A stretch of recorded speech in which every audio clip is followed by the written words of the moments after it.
2013 was the inaugural year of the Haute Route Pyrenees, the sister event to the Haute Route Alps, the highest and toughest 7-stage timed cycling event in the world. 400 amateur cyclists from all over the world took on the challenge to cycle 750 kilometers over 7 days and 19 challenging cols, including the infamous Col du Tourmalet, Col du Sodor and Col d'Aubisque, from the Mediterranean to the Atlantic Sea through the Pyrenees. When it hurts, I try and smile, and that then takes away the pain a little bit.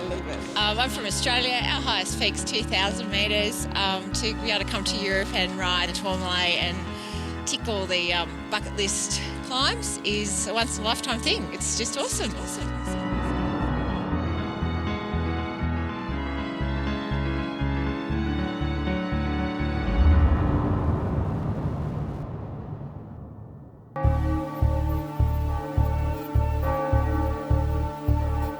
The Haute Route Pyrenees crosses the Pyrenees from east to west, starting in Barcelona on the 1st of September and finishing in Biarritz on the 7th. Passing through the Catalan Pyrenees in northern Spain and into France via the key cycling hubs of Bonnier-de-Luchon and Pau, this cycling journey encompasses some of the steepest, wildest and most physically demanding terrain on two wheels. The climbs may be shorter than in the Alps, but they are steep and fearsome, even for the most accomplished rider. Former professional cyclist and multiple Grand Tour winner Greg LeMond remembers how it felt to race against the clock and push your body to the absolute limit. Racing's great. Courses are just as hard as any pro race, maybe harder for 1 week, more climbing. Inspirational people, comradeship and personal goals will help the Haute Route Pyrenees riders achieve one of the greatest feats of their lives. For me, it's getting back to the passion of cycling.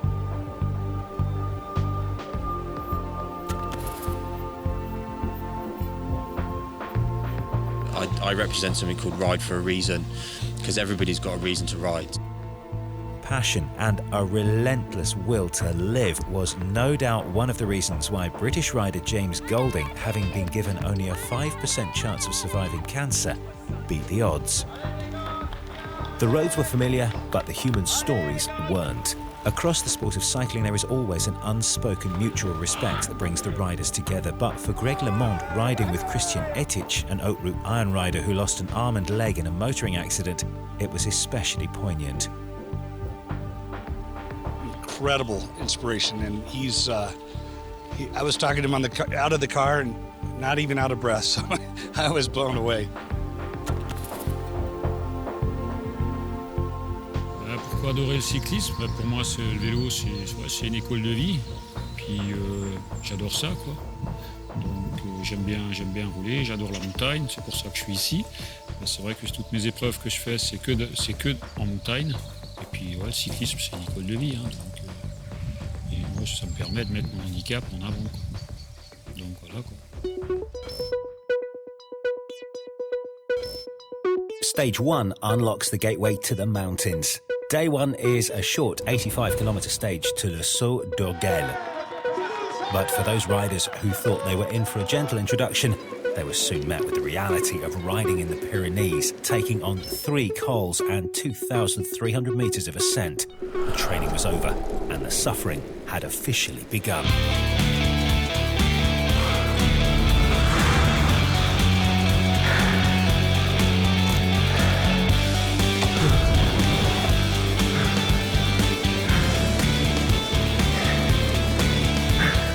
I just dug deep. I forgot the pain. I just kept pushing. This is just constant grind, just constant pressure. I love cycling a lot. I'll have to say this is a new event for me because I'm a ski mountaineer racer and I cycle, but I've never really tried to do something like this. So I'm just taking it one day at a time.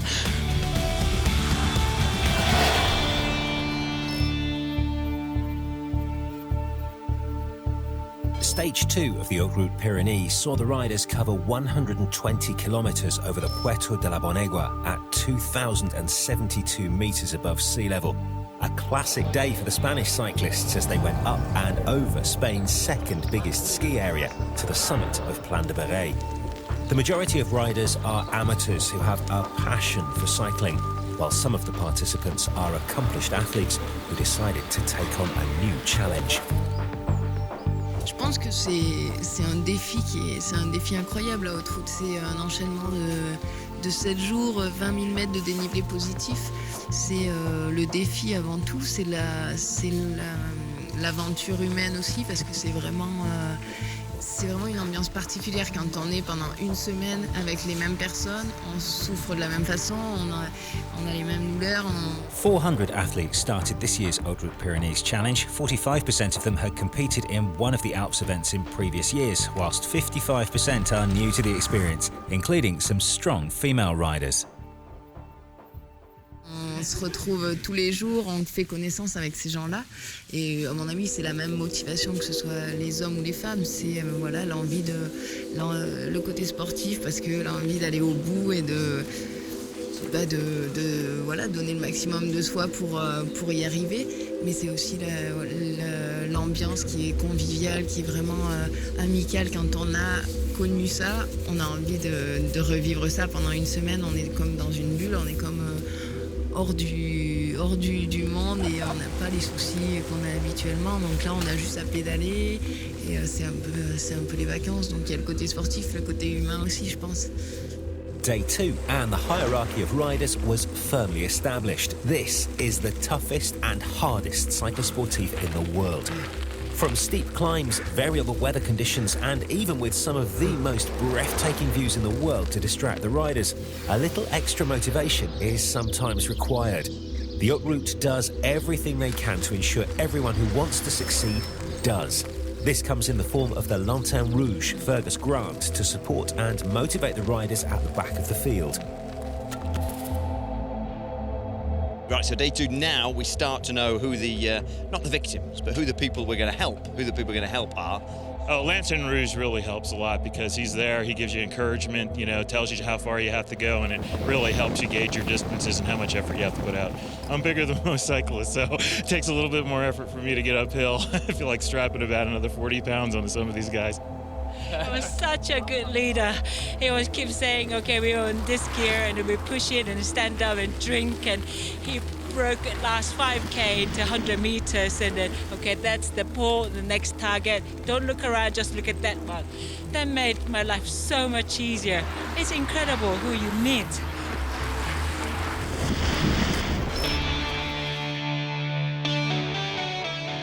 Stage 3 on paper looked almost picture postcard perfect. Starting in Spain through to France with acrobatic descents into the infamous Bonnière de Luchon before a final loop and a summit finish on top of Super Bannière.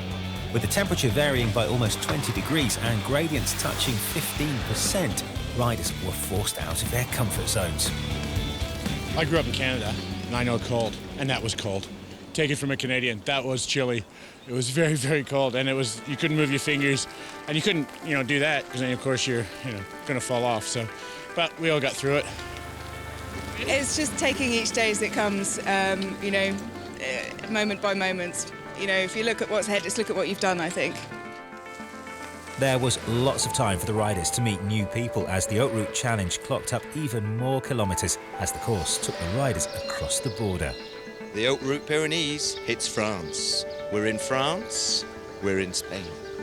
We're in France, we're in Spain. With over 3,300 metres of vertical climbing, finishing 1,860 metres above sea level on a first category climb, it was a day the riders will never forget. Kind of anaesthetised, actually. I had my birthday yesterday, so today is a bit like a rebirth.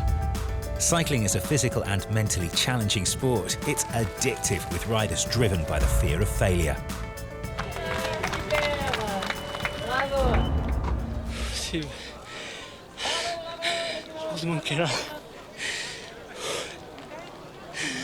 The challenge of the Haute Route no doubt pushes the riders to their limits, but medical support is never far away.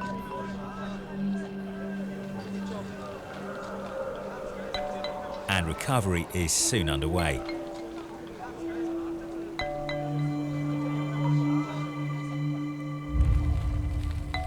The Haute Route brings all types of people together from all over the world. French iron rider François Lemot stood out amongst the peloton. For any rider, 2 Haute Routes is tough, but for the eldest rider in the peloton, each kilometre marked another kilometre of respect, leaving the other riders in awe. Le fait que les gens me respectent dans le peloton, c'est une fierté, mais le fait qu'ils soient plus jeunes ou pas, ça ne me trouble pas spécialement. Moi, j'ai le même comportement qu'ils soient jeunes ou plus âgés. Moi, ce qui me plaît, c'est de rouler avec des gens et puis de forcer avec eux, de façon à être aussi bien qu'eux ou mieux qu'eux si c'est possible. C'est un plaisir de rouler avec des gens.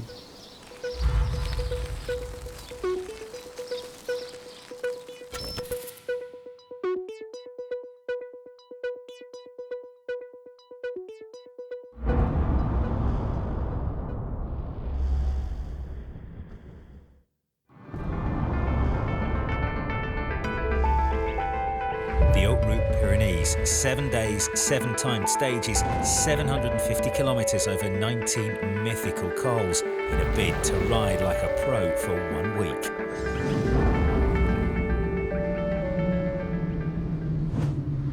Stage 4 to Anglet-Basque, 133 kilometres and 4 climbs. This is the day the riders have been waiting for. Literally translated, today's final col was going to be a bad trip or bad detour.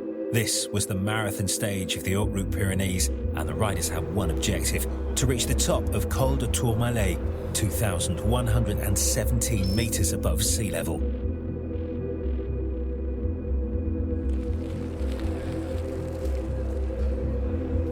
I think for people who likes to suffer, it's a good surprise. Yeah, I think everyone's been worried about today. I think the whole change in mood in the peloton will happen tonight. People will be a lot more relaxed.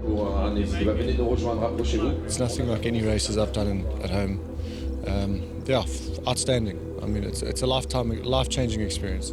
Yeah, we've come a long way. We crossed an ocean to be here. For me personally, it's a big challenge. It's a challenge of a lifetime. So I'm here to do it. I'm here to finish it. Since I'm not a natural-born climber, so it's going to be tough, but we're going to face it. Conquering the same mountains as the professional riders is a challenge for anyone, not least Kenton Kuhl, who has summited Everest more than 10 times and more recently taken up cycling.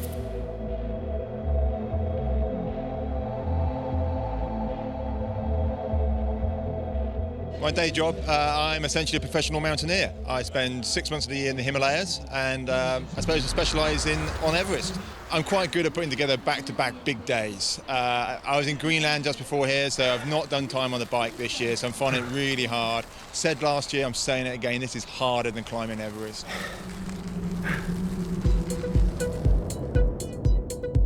Col du Tourmalet. It's one of the big 3 in a cyclist's to-do list at 17.2 kilometres long with an average gradient of 7.4%, ramping up to 10% towards the summit. Each rider will face different challenges in their bid to conquer the iconic mountain.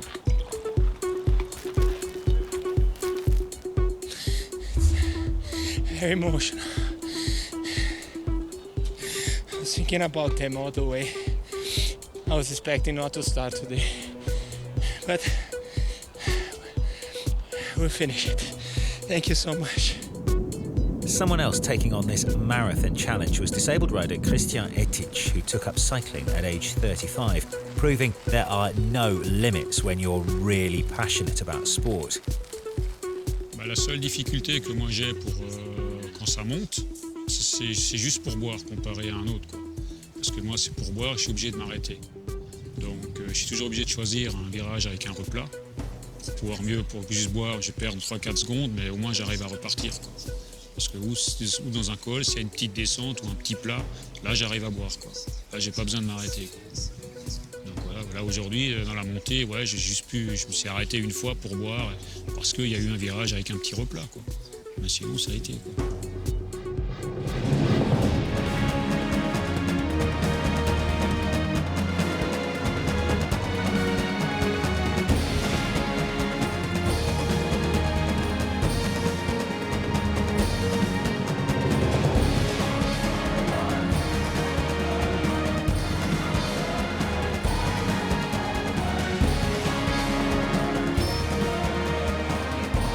Stage 5 from Argelès-Gazost to the top of the Haute marked the return of French rider Laurent Milleroux, who suffered on Stage 3, and the day of truth for the Haute Route Pyrenees riders. In a 16-kilometre individual time trial, there was nowhere to hide. It was about man and his machine against the clock.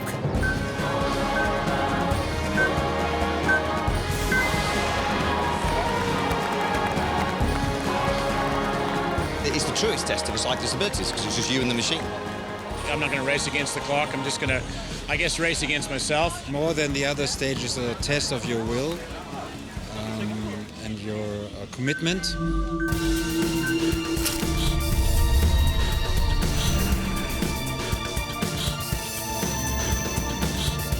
A day of cat and mouse for the riders. With 20-second intervals, the riders set off alone to reach the 1,635-metre summit of the breathtaking Haute. 16 kilometres long, the individual time trial was a new challenge and new experience, especially for the youngest rider of the Haute Route Pyrenees. When you're cycling, you don't think very much. I think your brain kind of turns off. I tend to just look at my Garmin and you break it down and get through it that way. Sometimes I kind of look up and realise where I am and what I'm doing and look at the view, and it's beautiful and kind of spectacular. You're in your own little world a lot when you're cycling up these mountains, I think. Stage 6 and the penultimate day of an epic journey, 101 kilometres to Po and a day of two halves. Today, the riders will climb for as long as they descend. Have a great day, everybody.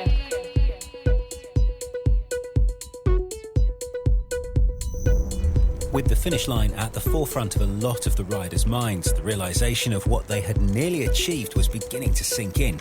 Ahead were another three big cols, including Col d'Aubisque at 1,709 metres, but the biggest challenges proved to be accumulative fatigue and the weather.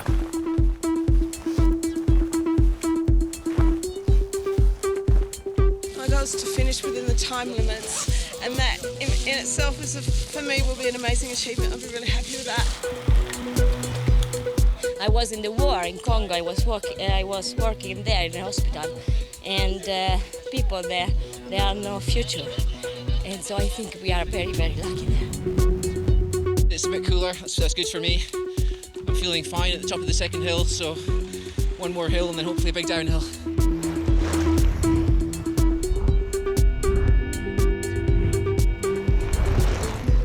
Descending is always technical, often exhilarating and tricky if conditions deteriorate.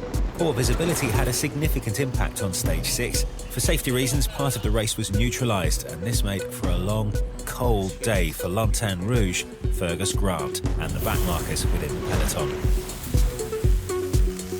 Today was a bit of a fog tunnel, and the temperature varied quite a bit. So by the time you got to the highest elevation, you were quite sweaty and it was cold, and it was not a great mix. So I completely expected it when they neutralized that descent because it was very, very foggy, very dangerous.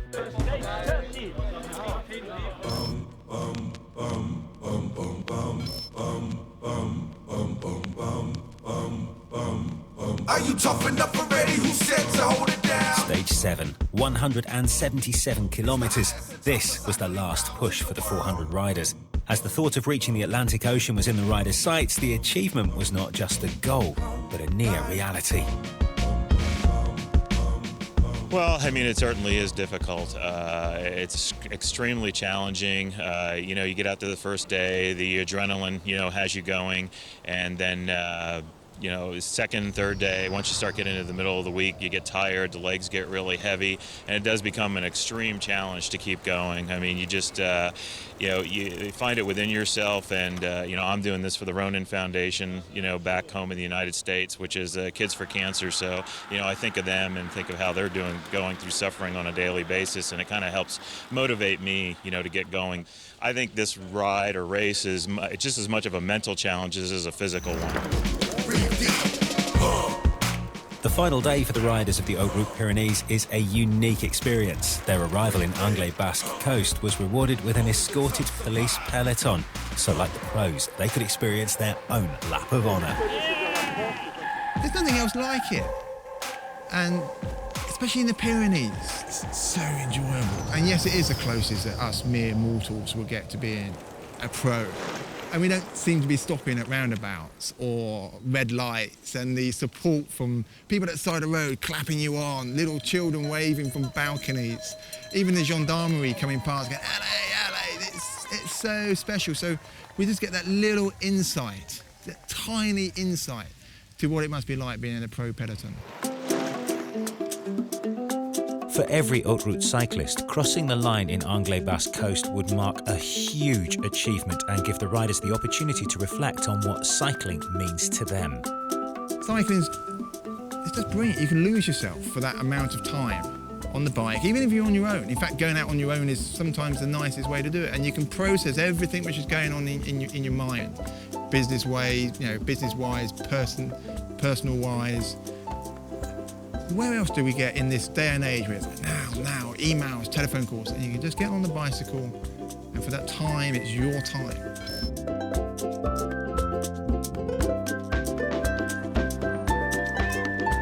Friends and family were there to meet the riders as they crossed the finish line. Former professional cyclist Greg LeMond joined in to greet the riders after their week riding like a pro. The multi-day race is magic in a way because it's you go through so many different physical and psychological changes. And some days where you don't think you could do it again, you have a really bad day, all of a sudden next day you go, I feel good, and you can't figure it out. Sometimes things don't make sense, and no, it's a great format, and we were just talking about, I'm going to try to do one full one next year. Je suis très fier et très heureux d'avoir fait les deux Haute Routes, Alpes et Pyrénées, de les avoir finis et être finisher des deux épreuves. Donc pour moi maintenant ça fait 4 Haute Routes en tout. Donc voilà. Et merci à tout le monde. I would describe this experience as riding like a pro. I mean, all the stages we've done have been over classic cols, and it feels like a race. I mean, there are tacks, and there are people at the top of the mountains handing out bottles, and there are even spectators and camera crews following you around sometimes. So it does feel like being on TV some of the time when you're riding up those mountains, and it's a lot of fun. It definitely gives you a new sense of confidence. Love this crazy cyclists. They're just wonderful. They're really wonderful. I think it's just made me believe I can achieve anything I set my mind to. I've been in love with the Alps for a long time, but I think the Pyrenees might become my mistress. 750 kilometres, 20,000 metres of vertical ascent, and so many memories to leave with. The riders had achieved one thing in the Pyrenees. They'd successfully completed the toughest and highest cyclosportive in the world.